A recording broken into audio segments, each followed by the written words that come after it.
नमस्कार दोस्तों, मैं हूं नवीन पाटीदार और आप देख रहे हैं वॉइस ऑफ एमपी। अन्नदाता किसान के खेत से निकलकर एक बड़ी अपडेट, बड़ी जानकारी निकल के सामने आ रही है कि 2 बीघा खेत में गेहूं जो फसल खड़ी थी उसमें आग लगी है। इस वक्त की सबसे बड़ी जानकारी हम नीमच से बता रहे हैं, जहां पर गांव जालरी से ये खबर निकल के सामने आ रही है कि किसान के खेत में आग लगी है। और जिस तरीके से रौद्र रूप यहाँ पे देखने को मिला आग का, जिस तरीके से किसान के खेत में जब फसल खड़ी थी गेहूं की तो उसमें अचानक आग लग गई, जिसके बाद अफरा तफरी हो गई। और जो बेबस किसान ताकते रहे, देखते रहे, क्योंकि आग बुझाने के लिए उनके पास कुछ साधन उस वक्त नहीं थे। और उसके बाद जो है ट्रैक्टर के माध्यम से जो है आग पर काबू पाया गया। हम आपको तस्वीरें दिखा रहे हैं, आप तस्वीरें देख पा रहे हो किस तरीके से 2 बीघा से ज्यादा फसल जलकर खाक हो गई। ये पूरा मामला अगर बात करें जिस तरीके से नीमच के नजदीक गांव जालरी से निकल के आ रहा है, जहां पर चार भुजनाथ मंदिर के पुजारी धनराज शर्मा के खेत में आग लगी है। इस तरह की जानकारी निकल के सामने आ रही है। साथ ही बात करें जिस तरीके से गेहूं की फसल उसके खेत में खड़ी थी, उस वक्त ये पूरा हादसा हुआ। साथ ही किसानों का आरोप है कि विद्युत विभाग की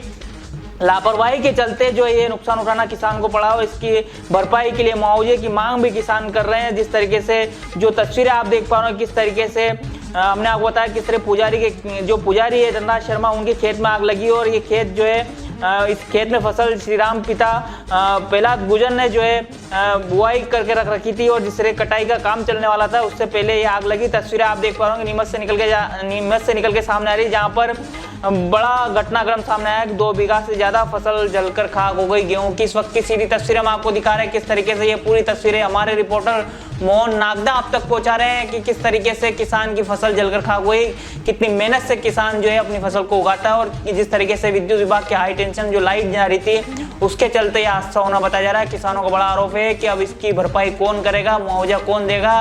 किसान ने बड़ी आस के साथ जो है फसल उगाई थी लेकिन पूरी जलकर खाक हुई। 2 बीघा के करीब ये फसल बताई जा रही है। इस वक्त की सीधी तस्वीर आप देख पा रहे होंगे। बिरबल, हमारे महल की ये क्या बुरी हालत हो रखी है। इंस्पेक्टर साहब, यही है वो दरिंदा जिसने हमें दीवार में जिंदा चुनवा दिया था। गिरफ्तार कर लीजिए इन्हें। अनार करे तुमको तो मैंने जिंदा दीवार में चुनवा दिया था, तुम बाहर कैसे आई? जहांपनाह, मैंने तो आपसे पहले ही कहा था कि अनारकली को बाप जी एएसी ब्लॉक से बनी दीवार में चुनवाते हैं, लेकिन आपने मेरी एक नहीं सुनी। अब भुगतो। बाप जी एएसी सीमेंट ब्लॉक्स, इसमें ना सीमेंट और रेत की जरूरत होती है, ना ही तराई करने की झंझट। लाल ईंटों के मुकाबले ये ज्यादा मजबूत, किफायती और फायदेमंद है, क्योंकि वाटर प्रूफ के साथ साथ ये साउंड प्रूफ भी है।